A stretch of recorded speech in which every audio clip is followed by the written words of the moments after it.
거예요. 하면 제가 너무 늦게 연락을 받아서 사진만 좀 몇 장 준비를 했는데 미얀마라는 나라 되게 낯설죠. 그래서 개방된 지가 자체가 얼마 되지 않은데 인구는 숫자는 우리나라랑 비슷한 것 같아요. 5천만 정도라고 하니까. 근데 불교 신도가 90%예요. 불교 국가. 그 기독교는 뭐채 10% 뭐 5%도 되지 않는 그런 나라인데 너무너무 가난한 나라라고 해요. 동남아시아 나라 중에서도 최빈국이라고 하죠. 굉장히 가난한 나라. 한 끼 우리나라에서 한 끼 밥 먹으려면 식당 가서 얼마 주면 돼요? 5천 원에서 7천 원. 여기 현지 사람들은 300원. 만 주면 이제 점심 식사를 하는 거예요. 그 나라 사람들이 굉장히 가난한 나라고 지금 급하게 준비하느라 잘 안 보이긴 할 텐데 지금 저쪽에 중국 아래에 붙어 있는 나라라고 합니다. 중국의 영향을 굉장히 많이 받는 나라고요.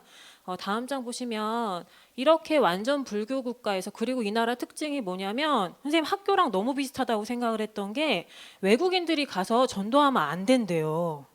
그게 법으로 금지된 건지 아니면 문화인지 모르겠는데 외국인들은 절대로 전도할 수 없는 현장. 니네들이 있는 학교 현장이 그렇죠. 외부의 어른들이 가서 전도할 수 없고 사실 선생님도 전도할 수 없어요. 그런 현장들에 이렇게 지금 다락방 지교회들이 세워지고 있는데 너무 궁금해서 물어봤어요. 거기 한국말 할 수 있는 그 통역자가 있길래 아니 불교 국가라며 탄압을 받냐 그랬더니 그러니까 기독교를 믿는다고 해서 하나님을 믿는다고 해서 탄압 이렇게 막 이렇게 이제 벌을 내리거나 하지는 않는데요. 그랬더니 왜 그러냐라고 물어봤더니 어떻게 그 미얀마란 나라에 불교가 들어왔냐라고 물어봤더니 오늘 말씀하신 것처럼 살리는 자가 정복한다고 말씀하시잖아요. 예전에 너희들도 나중에 역사 배우면 알겠지만 영국이 해가 지지 않는 나라라고 해서 엄청 하나님이 영국을 강대국으로 사용을 하신 그런 시기가 있어요. 그때 미얀마를 영국이 식민지로 삼았던 거예요. 그러면서 사실 영국에서 이제 나쁜 일들도 식민지 삼으면서 했지만 그때 들어왔던 기독교, 그때 잠시 하나님을 섬길 수 있도록 해줬던 거예요.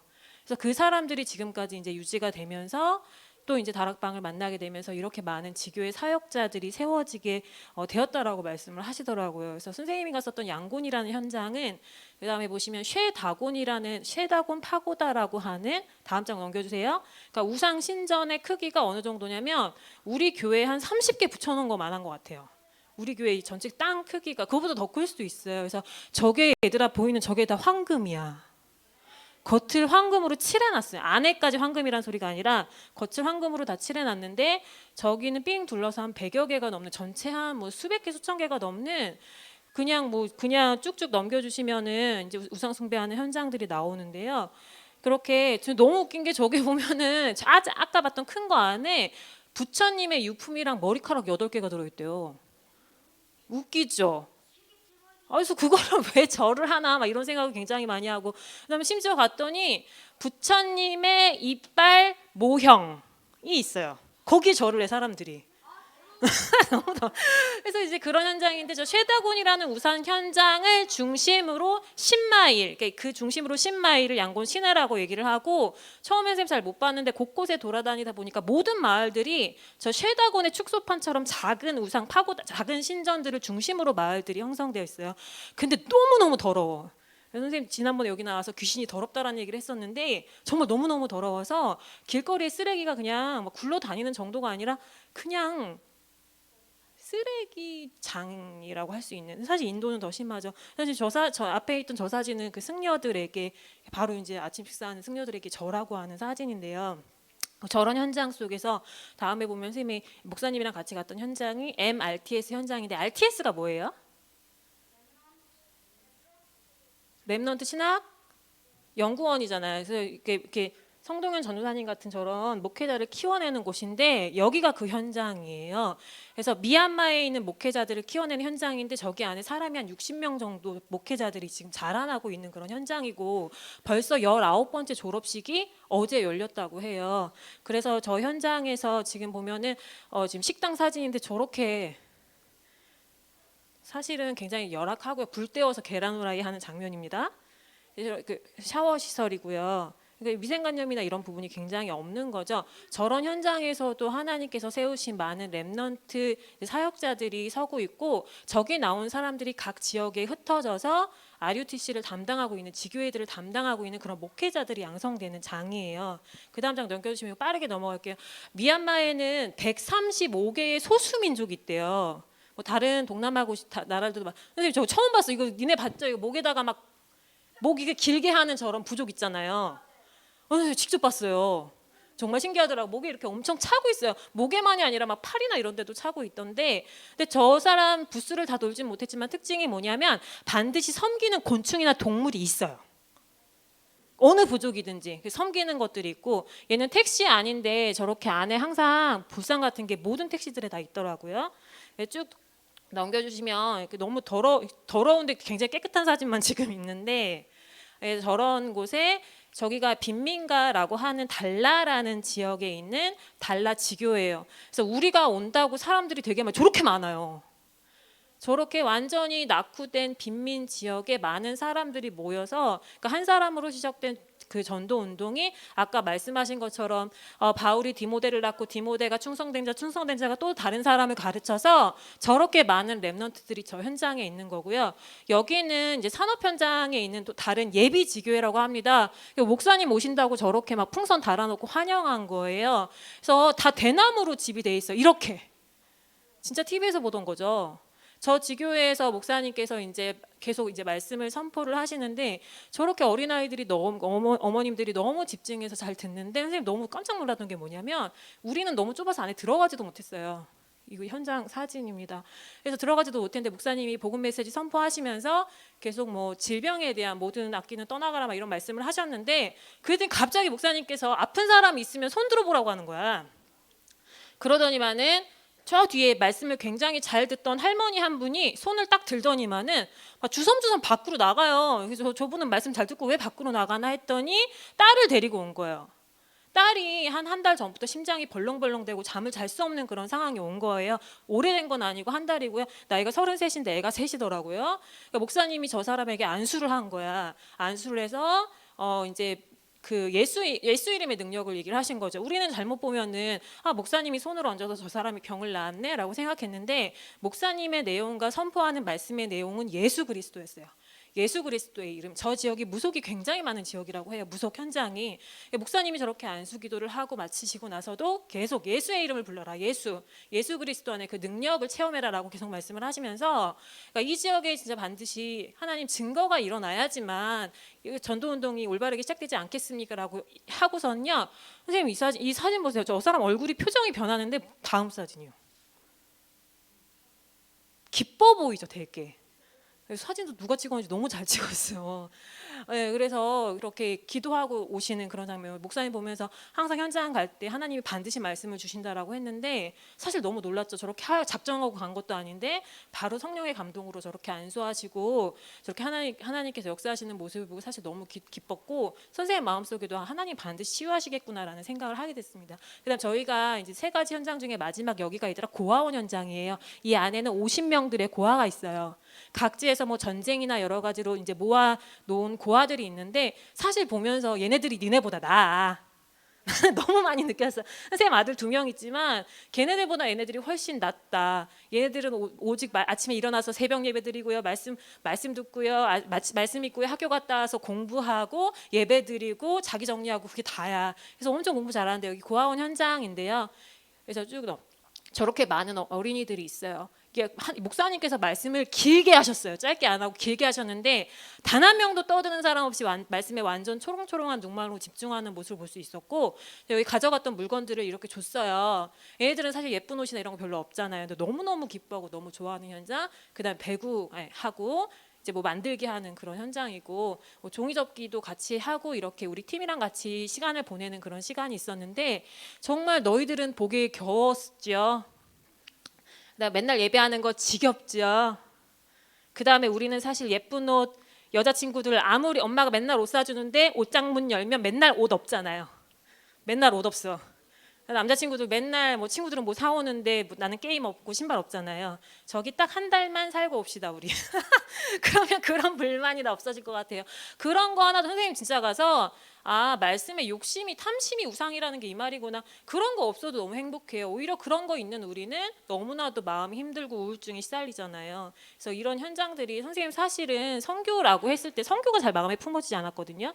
전도는 마음에 품어져도 근데 실제로 한번 갔다 오니까 아 이래서 하나님께서 계속 237, 237을 말씀하시는구나. 그리고 또 하나 느낀 거 얘들아 우리가 선교 현장이라고 말하면 미국, 유럽 같은 잘 돼 있는 나라만 생각하잖아요. 선생님은 선생님 아들 둘한테 얘기했어. 니네가 진짜 말하는 선교는 어디냐.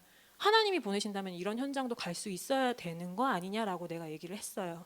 너희들도 마찬가지죠. 너희는 선교를 마음에 품고 뭘 하고 있나요? 어디 가고 싶나요? 많은 랩런트들도 선교 현장 가라 그러면 미국이랑 필리핀이랑 일본에 엄청 몰린대요. 실제로 돈 때문이기도 하겠죠. 하지만 저렇게 거의 뭐 복음 들어가지 않은 그런 많은 나라들에 실제로 파송돼서 들어가기 위해서 그러려면 너희 성공해야 돼요.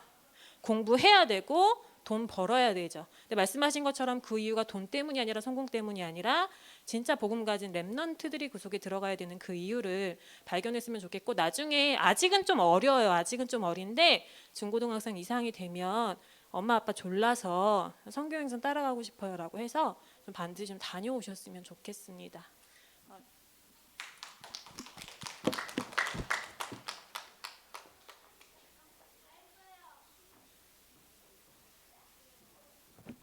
네, 사진 띄워주세요. 이거 다음 거 띄워주세요. 네, 일단 제 소개 먼저 할게요. 저는 96년생이고요.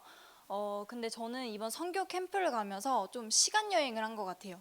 많은 장로님들과 권사님들과 함께 포럼을 하면서 이제 차를 타고 다니면서 이동을 했는데 이제 밖에 현장을 보면서 많이 하시는 말씀들이 이게 바로 우리 7, 80년대의 모습들이다라는 말씀을 하시는 거예요. 이건 조금 많이 어려운 현장이지만 그 중에서도 저는 좀 많이 안 깨닫았어요.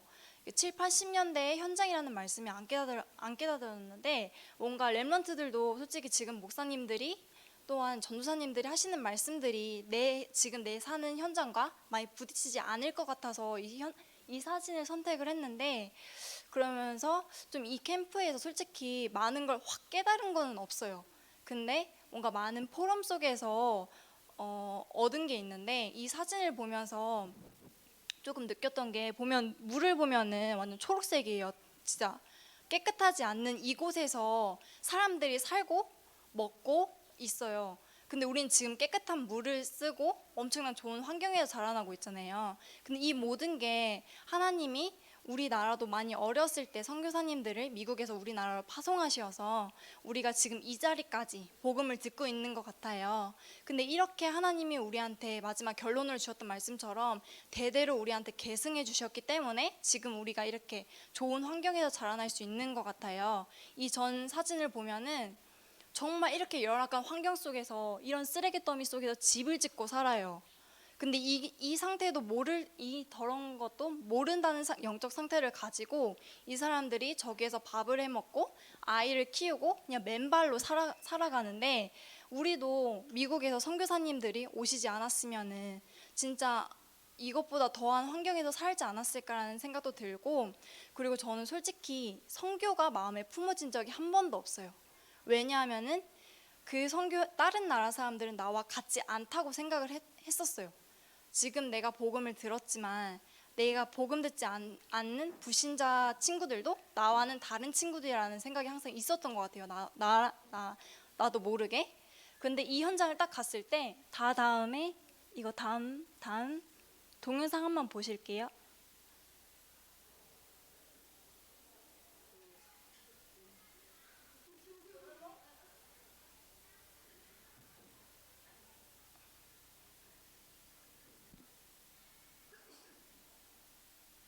이 동영상은 MRTS 신학생들이 내 삶의 이유라는 찬양을 하는 장면인데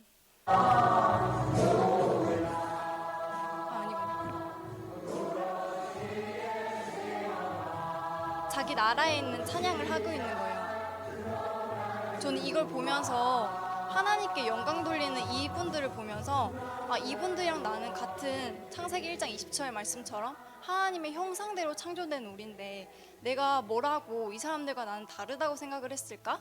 라는 걸 깨달았어요. 그러면서 성교가 다시 품어지는 거예요.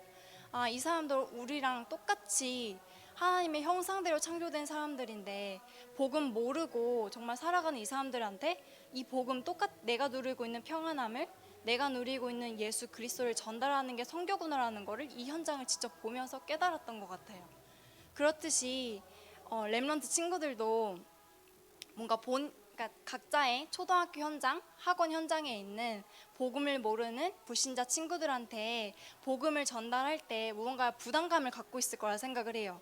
그리고 뭔가 아직 내가 복음을 제대로 누리고 있지 못할 것이고, 근데 그럴 때 진짜 이 사람들도 나랑 똑같은 사람인데 죄와 저주와 사망에서 정말 오늘 강단에서 나왔는데 코로나 같은 그런 눈에 보이지 않는 바이러스도 엄청나게 지금 무서워하고 있는데 그보다 더 어마어마한 무서운 사단의 바이러스를 우리는 보지 못하고 사람들은 속고 살아가고 있어요. 세상의 성공을 위해서만.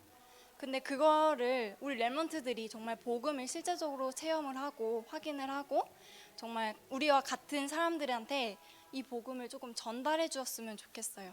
네, 저는 이렇게 마치겠습니다. 네, 두 분 선생님 포럼에 감사드립니다. 다시 한번 박수 하시겠습니다. 네, 시간이 좀 돼서 우리 렘넌트들도 반드시 이 선교에 대한 마음을 품을 수 있는 기회를 가졌으면 좋겠습니다. 우리 주기도문으로 예배를 마치도록